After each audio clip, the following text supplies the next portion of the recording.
Hey everybody.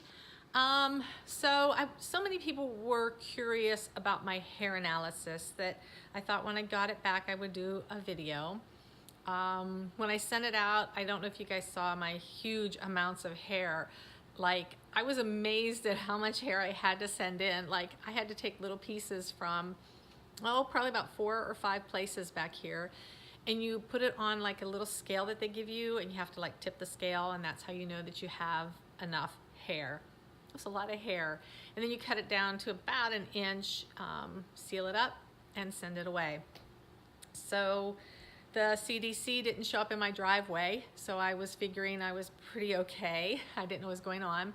Some of my concerns were mercury, because I've had a ton of work done on my teeth from the time I was probably 11 years old until now. And I was always concerned, and I've always heard the two different stories, that it's bad for you, or that the whole thing was made up by the dentist industry to get us to reverse doing the mercury and of course giving them more work. Whatever it is, I had absolutely like minimal mercury in my system. So that was a done deal. The other things I wanted to know about were maybe things that I was lacking. I do blood work every year, but I kind of wanted to see if things, coincided. They do a lot of the toxins, and then they do some mineral testing as well. So I will show you. I had to write some things down because there was a lot, but not a lot for me. So basically, this is what your test comes back and it looks like. And at first, it's really confusing. So if you look down here, this white is kind of normal. The green on both sides is okay. Yellow is a little concerning, and red, of course, is, oops, something's going on here. And as you can see up here, this is like your toxins, and I'm pretty good, except for like there was a couple, and I will tell you what those are. And then right here, this last line is basically your toxic ratio. So what they do is they take all your toxins, and of course the ones that are more toxic, they include those at a higher level, and I don't know how they do it all, but this is kind of like your average, okay, for toxicity. So in a way I was very encouraged, and then in a way I was kind of disappointed because I don't know, not like I was hoping there was something wrong, but I was just kind of like thinking, I've been on this earth how many years, and gotta be something, So anyway, I am very thankful for good genes, for that which my parents have given me, and so I will get into this. I might butcher some of these names. I am definitely not a chemist.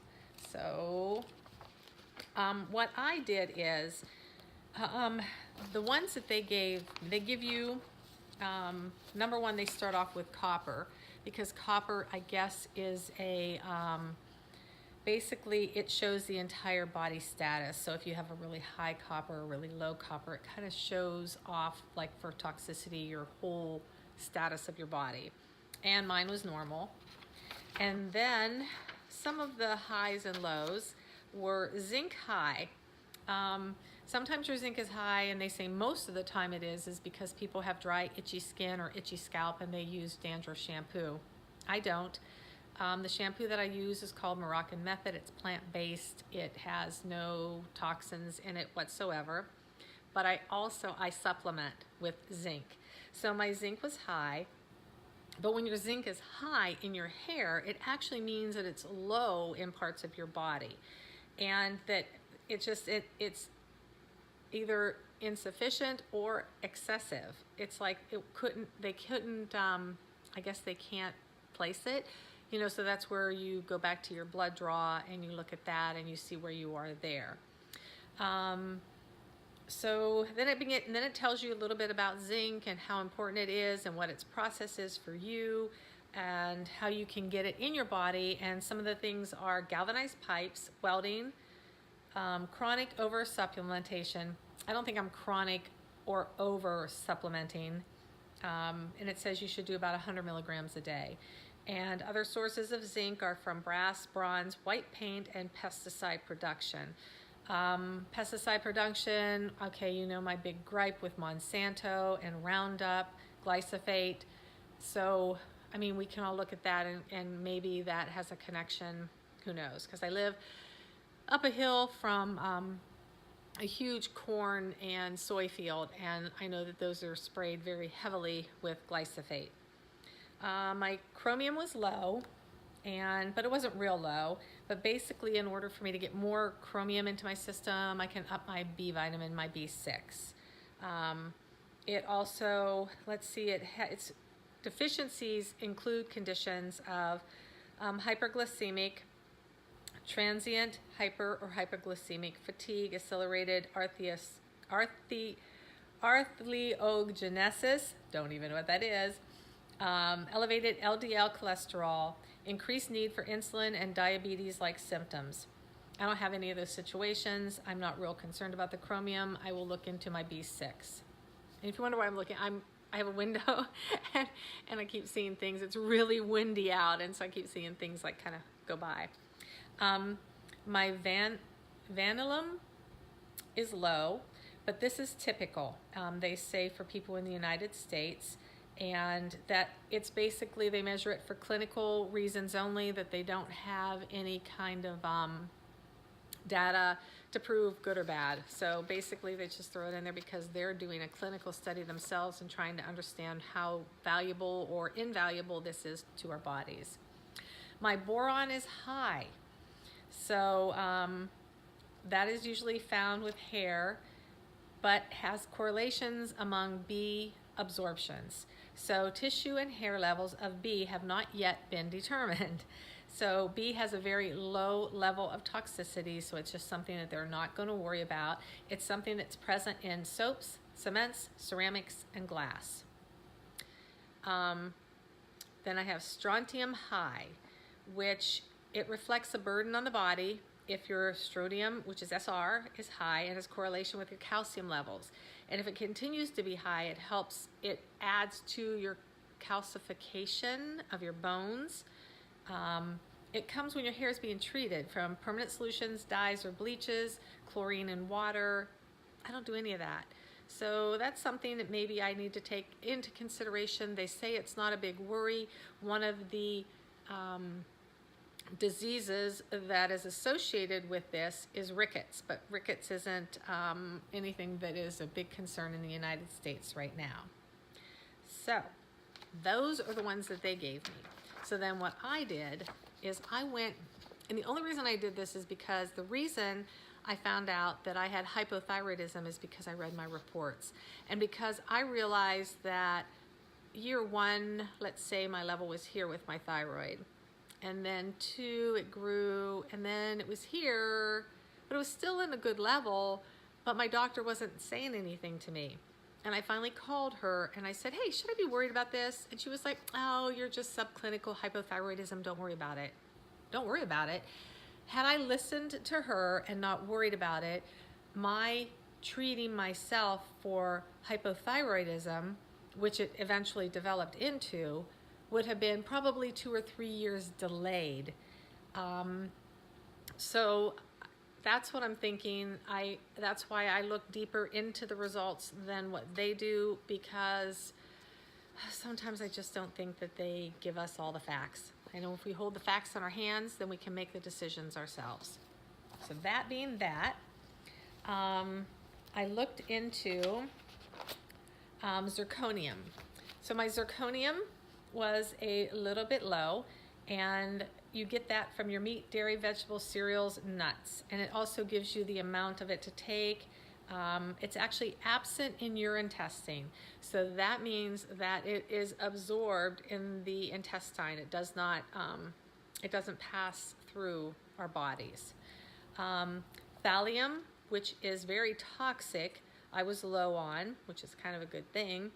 And it's got a high concentration in plants in Yugoslavia. I don't know why that matters, but you know, that is, so my levels were here, so that's low. That's a good thing. I was high in magnesium. Well, this is probably a little bit of my fault because I do a magnesium rub on my arm sometimes with iodine. I do a little bit of supplementation with it because when you have thyroid problems, your thyroid needs magnesium to function, and so I take a little bit of that. Lithium. My lithium was a little bit high. It was not near a toxic level at all, but it helps control symptoms of manic depression. It's something that I found out while I was studying this, while studying about lithium. Most lithium you have to get prescribed, but there's low dose lithium that you can get. And it said, I got this off of, what was the website? DCnutrition.com. And I've also heard this from Tim Ferriss in his book, Tools of Titans, that giving people with schizophrenia or manic depression disorder, they give them small doses of lithium and it almost like completely gets rid of it. It also helps with mental illness, and you're supposed to take it with tea or some fish oil, I guess, for help for absorption. I wrote down, read up on this mineral because it's very interesting. And I wonder why they don't tell us more about this, you know, and why we have to research and find things out like that. But anyway, just throwing that out there. Selenium, I was a little bit deficient. It's one of the most costly, effective, I can't read the word, but anyway, it's an anti-carcinogen agent. It's also anti-cancer, anti-aging properties, and it helps support a healthy immune system.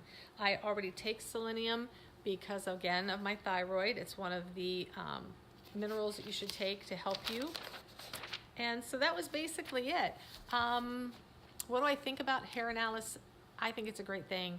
I think anytime we can take a look deeper inside of ourselves and find out what's going on, because sometimes we aren't going to exhibit outward manifestations of a disease until it's farther into place. Okay, like hypothyroidism, I didn't have any I still really don't have a lot of symptoms, but my levels were showing that I was. And so I started treating it. I started eating more ketosis, you know, ketogenic. I do intermittent fasting to this day. I still do keto diet. I can't think of anything else. I started supplementing. I started reading up on it, educating myself on it. I did that 15-day juice fast. I do 5 days now, once or twice a year. I'm getting ready to do another one here pretty soon. So I think it's a good thing. I think it's worth the money. I think it's great to know. A lot of people worried about mercury. This is a great way to find out. Yeah, my mercury, okay, so my mercury level, so the average, what they're saying, is going to be less than 0.80 for mercury, and mine was 0.03.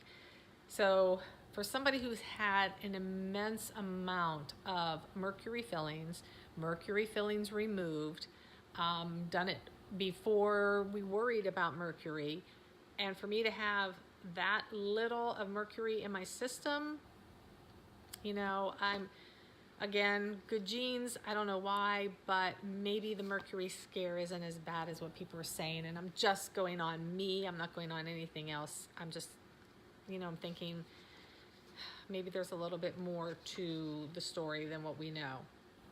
But if we all went and did our tests, then we would all know, you know, instead of worrying and fearing and just listening to what we're being told, we actually go out there and find out for ourselves. So that is about it. I don't want to keep you all day. I've only been talking for 15 minutes. That's not even that bad.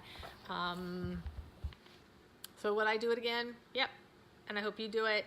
If you want information on the doctor that I used and how much it costs, hit me up, send me a message, and I will tell you. Other than that, you guys have a great day, and I will talk to you later.